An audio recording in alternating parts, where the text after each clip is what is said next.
Un visage pur, des yeux bleus profonds reflétant tout le ciel du Nord, capable de captiver les maisons de couture les plus puissantes au monde, de Chanel à Valentino, en passant par Dior. À 17 ans à peine, Sigrid Agren foulait déjà les podiums parisiens, drapée de créations valant des dizaines de milliers d'euros, sous l'éclat des projecteurs et le crépitement des flashs. Dans l'univers impitoyable de la mode, on la décrivait comme l'incarnation rare d'une élégance intemporelle, alliée à un esprit moderne. Une alchimie qui, chez un mannequin, frôle la perfection.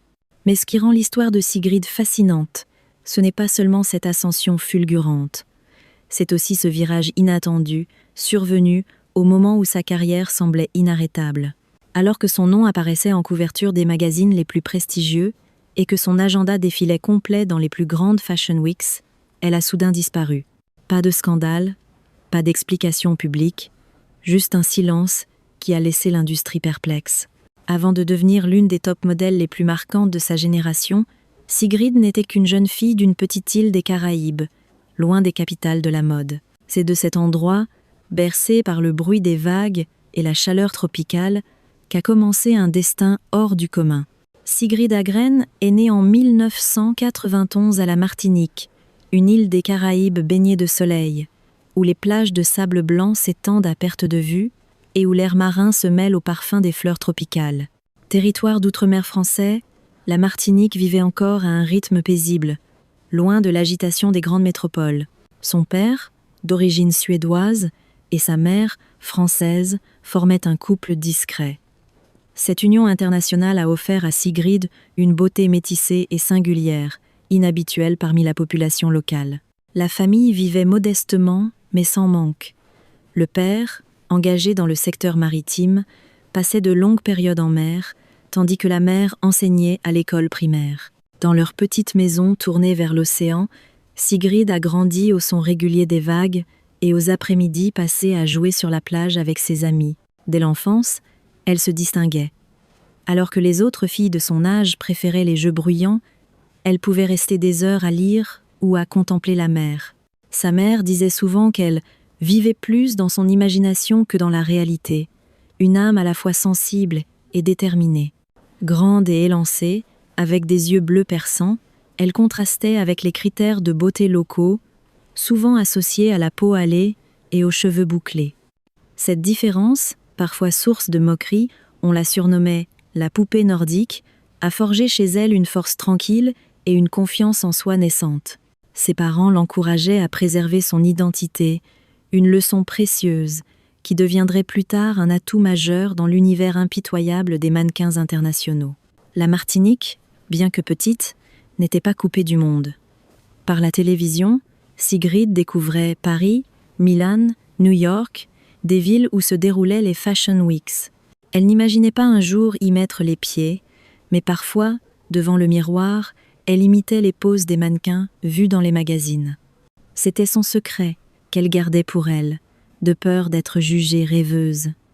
À l'école, elle brillait dans les matières littéraires et artistiques, nourrissant le rêve de devenir peintre ou de travailler dans un domaine créatif. Pourtant, au fond d'elle, un désir plus vaste grandissait, celui de quitter l'île pour explorer le monde. Une énergie silencieuse, que peu percevaient, mais qui la poussait vers autre chose. À l'adolescence, alors que l'industrie de la mode mondiale cherchait de nouveaux visages jeunes et frais, l'image de la beauté pure et mystérieuse devenait tendance. Sans le savoir, Sigrid incarnait parfaitement cette esthétique. À 14 ans, lors d'un petit événement de mode organisé localement pour promouvoir le tourisme, un photographe la remarqua. Ce fut la première fois qu'un regard extérieur reconnaissait son potentiel de top modèle. Pourtant, sa famille restait prudente. Sa mère craignait qu'elle soit trop jeune, son père évoquait les dangers et les tentations d'un métier exigeant. Sigrid comprenait et ne voyait pas encore cela comme un projet concret. Mais cette rencontre planta une graine dans son esprit. Les années suivantes, elle continua ses études tout en conservant ses passions, lecture, dessin et longues promenades sur la plage. Mais désormais, chaque fois qu'elle regardait vers l'horizon, elle imaginait Paris, ses podiums, et cette possibilité que sa différence devienne un atout. C'est dans ce mélange de vie insulaire et de rêves lointains que s'est forgée la personnalité qui ferait d'elle, un jour, non seulement un mannequin reconnu, mais une figure inoubliable de la mode. Le tournant se produisit lorsque Sigrid avait 15 ans. Cet été, là, elle quitta la Martinique avec sa mère pour rendre visite à de la famille à Paris. Pour elle, la capitale française ressemblait à un rêve éveillé. Des rues pavées, des vitrines luxueuses, et une énergie qui contrastait totalement avec le rythme tranquille de son île natale.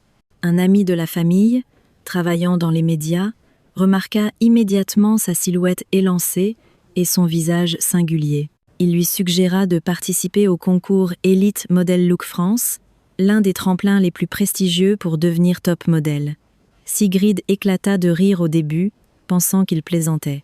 Mais l'ami insista auprès de sa mère, expliquant que ce concours pouvait ouvrir de véritables portes dans l'industrie du mannequinat.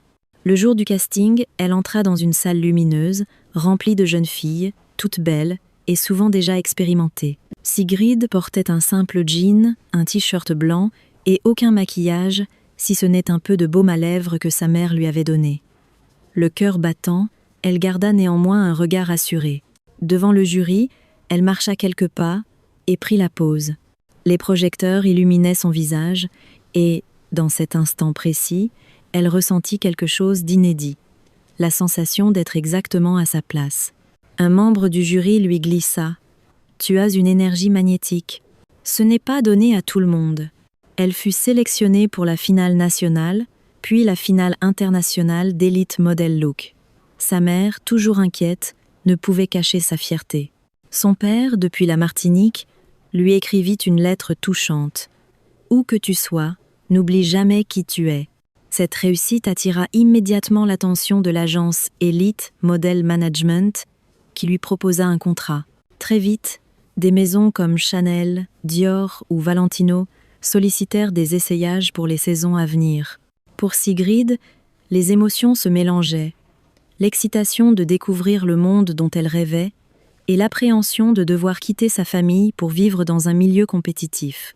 Son premier essayage chez Chanel reste gravé dans sa mémoire. Dans l'atelier baigné de lumière, les murs recouverts d'étoffes, le bruit discret des machines à coudre, et là, Karl Lagerfeld, l'icône de la maison, la regarda un long moment avant de sourire. « Nous allons travailler ensemble. » Ce simple geste avait valeur de consécration. Les mois suivants furent un tourbillon. Paris, Milan, New York, shooting, casting, défilé. Elle apprit vite à poser devant l'objectif, à interpréter les attentes des photographes et surtout à garder son énergie malgré les journées interminables. Elle découvrit aussi que la vie d'un mannequin ne se résumait pas au podium. C'était aussi des heures d'attente, des changements rapides en coulisses et des vols de nuit épuisants. Mais chaque expérience était une marche de plus vers son rêve. Elle se souvient de la première fois où elle vit sa photo sur un immense panneau publicitaire à Paris. Un mélange d'incrédulité et de fierté. La jeune fille de la Martinique venait de franchir les portes du monde fermées des top modèles. En moins de 2 ans après ses débuts, Sigrid Agren s'imposa comme l'un des mannequins les plus recherchés lors des Fashion Weeks internationales. Lors de la saison automne-hiver 2009, elle ouvrit le défilé Chanel, clôtura celui de Valentino et fut classée dans le top 10 New Face par Model.com. À 18 ans, elle avait déjà foulé les podiums de Dior, Yves Saint Laurent, Prada, Versace, Givenchy, Louis Vuitton. Chaque maison voyait en elle une combinaison rare, la pureté d'un visage angélique et le charisme énigmatique d'une top modèle accomplie. Sigrid se distinguait par sa capacité à se transformer selon l'univers de chaque créateur. Chez Dior, elle incarnait la Parisienne élégante et raffinée. Sur le podium d'Alexander McQueen, elle devenait une muse mystérieuse. Dans une campagne Prada, elle affichait une modernité presque provocante. Cette polyvalence fit d'elle un choix privilégié pour les collections exigeant une interprétation subtile. Les couvertures de magazines s'enchaînèrent, Vogue Paris, Vogue Italia, Harper's Bazaar, Numéro. Devant l'objectif de photographes légendaires comme Steven Meisel, Patrick de Marchelier ou Peter Lindbergh, elle ne se contentait pas de poser. Elle racontait une histoire, captant l'attention par la profondeur de son regard. Un moment mémorable eut lieu au Grand Palais, à Paris, lors du défilé Chanel Printemps, été 2010. Sigrid apparut dans une robe blanche brodée de fleurs, sous un éclairage tamisé et une musique classique. L'atmosphère était suspendue, comme si le temps s'était arrêté. Un rédacteur de mode, présent au premier rang, nota « Cette fille nous fait croire à la beauté absolue ». Les contrats publicitaires affluèrent. Égérie de Chanel Beauté, elle prêta ses traits à la campagne du parfum Chanel Chance, puis collabora avec Chloé, Armani, Max Mara. Ces images, placardées sur les panneaux géants de Paris à Tokyo, imposaient son visage comme une référence mondiale du mannequinat. La vie de Sigrid se transforma en une succession de vols transcontinentaux. Paris le lundi, New York le jeudi, Milan le week-end.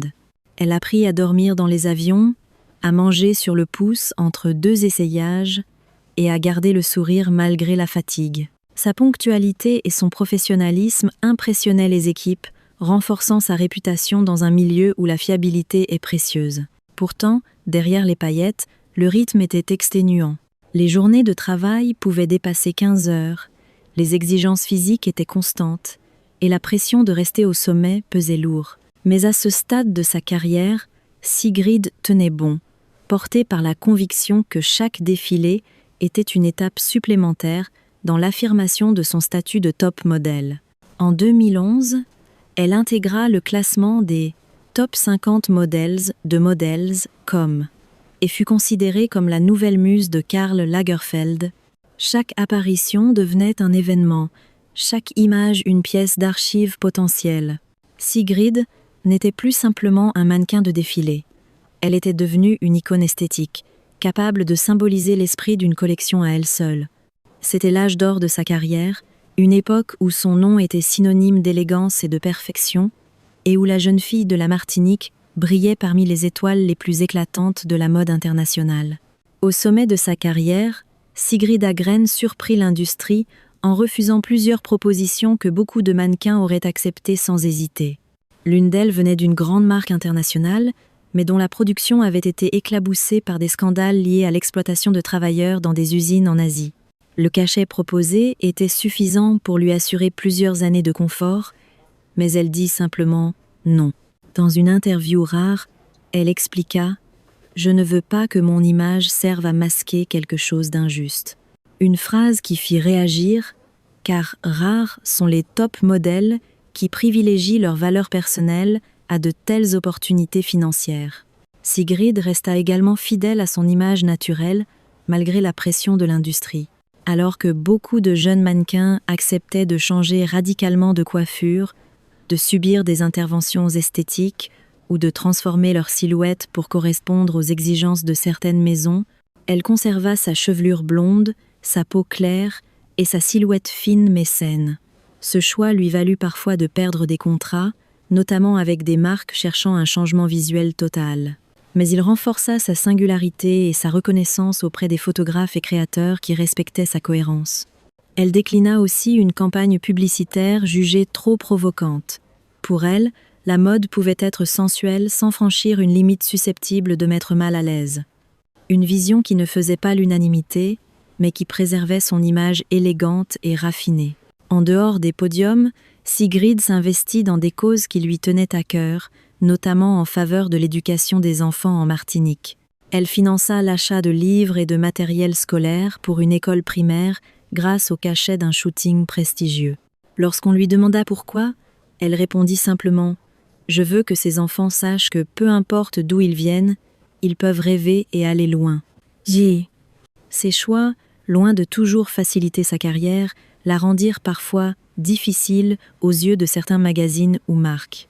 Mais ils lui donnèrent aussi l'aura d'un mannequin indépendant, refusant de se plier aveuglément au code. Dans un milieu où la flexibilité extrême est souvent exigée, cette position était à la fois risquée et admirable. Pour Sigrid, la mode est un langage, et le mannequin en est le messager. Elle insistait pour ne participer qu'à des projets dont elle comprenait et partageait le message. Quand je crois à ce que je montre, mes gestes et mon regard deviennent authentiques. Le public le ressent.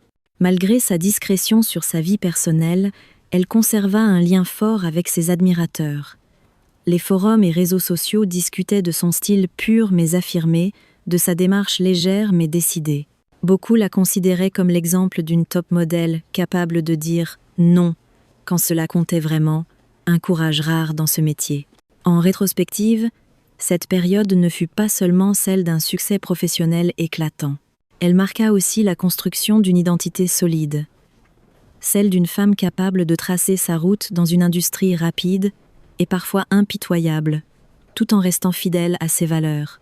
En 2015, alors que son nom figurait encore sur les listings des plus grands défilés, Sigrid Agren commença soudain à réduire son emploi du temps. Elle annula plusieurs shows à la Paris Fashion Week à la dernière minute, se retira de campagnes publicitaires déjà signées et se fit absente des soirées et événements où l'on croisait habituellement les top modèles. Aucun communiqué officiel, aucune justification. Juste un vide, rapidement comblé par les rumeurs. Certains magazines affirmèrent qu'elle souffrait d'épuisement après des années de travail intense. Des collègues évoquaient ses vols intercontinentaux sans pause et ces moments où elle défilait avec des cernes visibles, conséquence d'un manque chronique de sommeil. D'autres suggéraient qu'elle souhaitait mettre sa carrière de mannequin en suspens pour reprendre ses études universitaires, un projet qu'elle caressait depuis longtemps. Une source proche révéla qu'elle traversait une période délicate sur le plan psychologique. La distance avec sa famille, la pression constante de l'image parfaite et la sensation d'être prisonnière d'un rythme effréné l'avaient conduite à un déséquilibre intérieur. Sur Instagram, les portraits glamour se firent rares, remplacés par des clichés de paysages, de ciel et de livres, comme si elle cherchait à se reconnecter à une vie plus simple, loin des podiums. La presse s'interrogeait. Sigrid Agren a-t-elle quitté la mode ? Numéro publia un article évoquant un silence choisi comme une forme de résistance face à la frénésie de l'industrie. Les fans, eux, espéraient un simple break. Son retrait ne fut accompagné d'aucun scandale, chose rare dans un milieu où les départs sont souvent liés à des polémiques. Était-ce justement ce qui entretenait l'aura mystérieuse de la top modèle. Les invitations à collaborer continuaient d'arriver, mais la plupart recevaient une réponse polie. Non. On la vit parfois en Martinique, marchant sur la plage avec sa mère, vêtue simplement, les cheveux attachés à la hâte, le sourire paisible, plus de talons vertigineux, plus de maquillage sophistiqué, juste la jeune fille de l'île, revenue à ses racines. Certaines maisons, comme Chanel, tentèrent encore de la convaincre de revenir. En 2018, elle réapparut brièvement lors d'un défilé exclusif de la marque à New York. Ce fut un instant intense pour ses admirateurs, mais vite retombé. Après cela, elle s'éclipsa à nouveau. Les professionnels qui avaient travaillé avec elle continuaient à chanter ses louanges. Sigrid a ce don rare de calmer toute une équipe, racontait un styliste. Elle ne laisse jamais la pression déborder sur les autres. Pour le public, sa disparition ressemblait à un chapitre laissé ouvert. Certains pensaient qu'elle avait eu raison de partir à son apogée, préservant ainsi l'image idéale qu'on gardait d'elle. D'autres regrettaient, imaginant jusqu'où elle aurait pu aller si elle avait continué. Sur les réseaux sociaux, ses rares publications montraient des paysages. Un livre posé sur une table ou un rayon de soleil au petit matin. Les légendes se limitaient à quelques mots. Paix, lumière. Comme si, après tout, Sigrid avait trouvé ce qu'elle cherchait, même si ce n'était pas ce que le monde de la mode attendait d'un mannequin de son rang. Sigrid Agren n'a jamais prononcé de véritable discours d'adieu à l'industrie de la mode. Elle s'est simplement éclipsée, laissant derrière elle les podiums qui l'avaient consacrée, les campagnes qui avaient façonné son image, et cette réputation de top modèle capable de marquer chaque apparition d'une intensité rare. Même absente, son influence perdure. Les magazines spécialisés évoquent encore ces années d'apogée comme la preuve qu'une beauté n'a pas besoin de se montrer tapageuse pour être inoubliable et qu'une carrière n'a pas à durer des décennies pour devenir légendaire. Pour certains, c'est justement ce départ discret qui a renforcé son aura mystérieuse.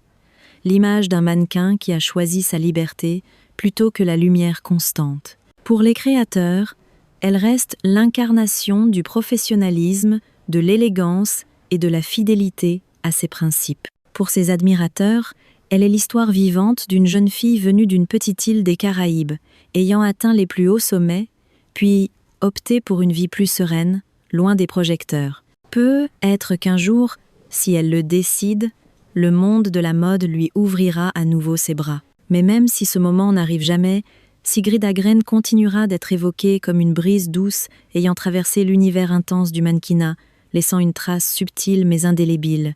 Peut-être n'a-t-elle jamais été oubliée. Peut-être que c'est nous qui avons cessé de nous souvenir.